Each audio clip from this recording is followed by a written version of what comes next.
Hi అండి, అందరికీ నమస్కారం. వెల్కమ్ టు మై ఛానల్ ల్యాండే రెపెల్ల పిల్ల. ప్రెగ్నెంట్గా ఉన్నప్పుడు మా పక్కంటి ఇచ్చారండి. ఇది చాలా టేస్టీగా ఉంటుంది. ఒకసారి మీరు కూడా ట్రై చేయండి. బియ్య పిండిలో ఆనియన్స్, పచ్చిమిర్చి, కొత్తిమీర, కరివేపాకు, స్ప్రింగ్ ఆనియన్స్ వేసుకొని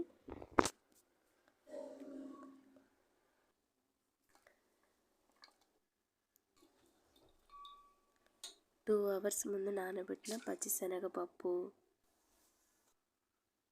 మీ రుచికి సరిపడిన సాల్ట్, కారం,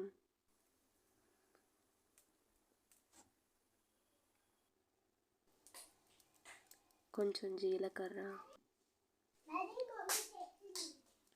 వాముని పౌడర్ చేసి వేసానండి. ఇది డైజెస్ట్కి మంచిగా ఉంటుందని. ఒకసారి కలుపుకొని కొంచెం వాటర్ యాడ్ చేసుకుంటూ కొంచెం కొంచెం చపాతీ ముద్దలాగా కొంచెం గట్టిగా కలుపుకోవాలి. మరీ గట్టిగా కాదండి, అలాగని మరీ సాఫ్ట్గా కాదు, మీడియంగా కలుపుకోవాలి.